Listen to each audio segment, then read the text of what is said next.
सबसे पहले तो आपको मुबारकबाद केस से बरी हुए हैं। और दूसरा यह कि अभी जो मौजूदा सूरत हाल है, मियाँ बरादरान भी आए हैं, वो मरी को दूसरा घर अपना समझ रहे हैं इस हवाले से भी। और दूसरा अपने मैन जो मुस्लिम लीग के हवाले से आप ज़रा। बिस्मिल्लाहिर्रहमानिर्रहीम जी, सबसे पहले तो मैं आपका भी शुक्रगुजार हूँ, ख़ास तौर पे जितने लिखने वालों का और जितने रिपोर्ट करने वालों का कि उन्होंने 11 से 12 साल मेरा साथ दिया इस झूठे बेबुनियाद बेमकसद मुकदमे के ऊपर।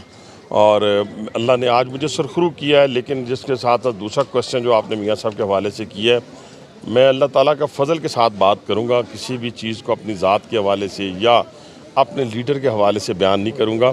मैं दीवार पर लिखा हुआ देख रहा हूँ कि मियाँ नवाज शरीफ साहब चौथी मरतबा इस मुल्क के वज़ीर आज़म बनने जा रहे हैं। और उसकी बुनियादी वजह यह है कि जब भी वो इस मुल्क के वज़ारत उज़्मा पर वो बराजमान हुए, उन्होंने इस मुमलकत खुदादाद पाकिस्तान को भंवर से निकाला। ये नहीं है कि उन्होंने सादा सा आए और हुकूमत करके चले गए। हाँ, अगर उन्हें हर दफ़ा 5 साल पूरे करने दिए जाते तो ये मुमलकत खुदादाद पाकिस्तान आज दुनिया के तरक्की याफ्ता ममालिक में शामिल होता। इलेक्शन होने जा रहे हैं, इसमें कोई दूसरी राय नहीं है। और जहाँ तक आज का लेवल प्लेइंग की बात होती है, लेवल प्लेइंग सब के लिए होना चाहिए। मैं मानने के लिए तैयार हूँ।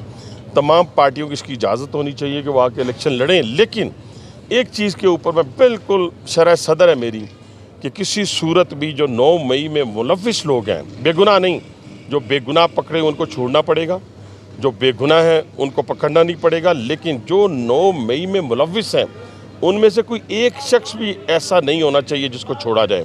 वो ख्वाह हमारी पार्टी से हो, ख्वाह किसी पार्टी से हो।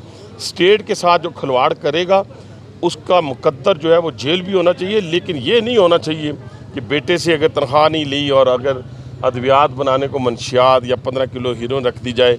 ये वाक़यात ना हमारे दौरे इक़्तिदार में हुए, ना होंगे, ना अब होने चाहिए।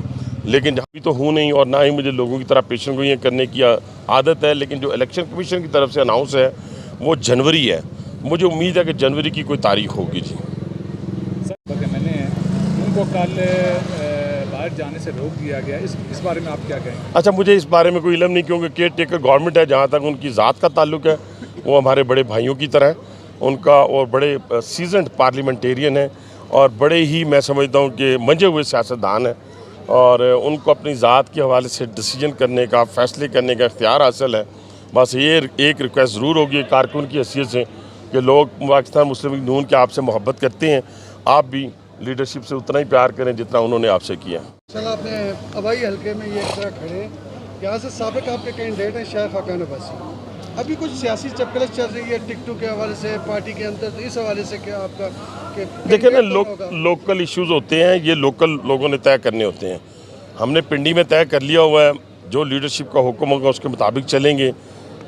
मरी के अंदर क्या तय करना है, दफ्तर अब्बासी साहब हमारे सदर साहब साथ खड़े हैं, इनकी पूरी पार्टी है यहाँ पे। शाहिद साहब अभी पार्टी के अंदर अल्हम्दुलिल्लाह उसी तरह मौजूद हैं। कभी उनसे क्वेश्चन करें, वो कभी नहीं कहते कि मैंने पार्टी छोड़ दी, और वो अपना लीडर भी नवाज शरीफ साहब को मानते हैं। तो इस बुनियाद के ऊपर मुझे उम्मीद है कि इंशाल्लाह ताला वही उम्मीदवार होंगे और अपना इंतखाब भी वो खुद ही करेंगे इंशाल्लाह ताला। सर, मेहताब अब्बासी साहब के बारे में कर रहे हैं कि दोनों मेरे बड़े भाइयों की जगह हैं और दोनों बहुत मेरे से सीनियर हैं। मैं उनके बारे में क्या कह सकता हूँ। बहरहाल मैं तो एक लफ्ज़ तो ज़रूर कहूँगा ना जी, कि नाराज़गियाँ घरों में भी होती हैं, फैमिलीज़ में भी होती हैं।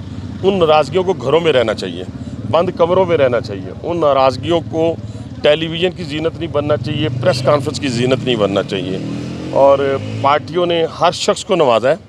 इज्तमाइयत में बहुत बड़ी जिसे कहते हैं बरकत है। हाँ, कल कलाम मेरी ज़ात को भी इख्तलाफ हो सकता है, लेकिन अपना अपना तरीक़ाकार होगा।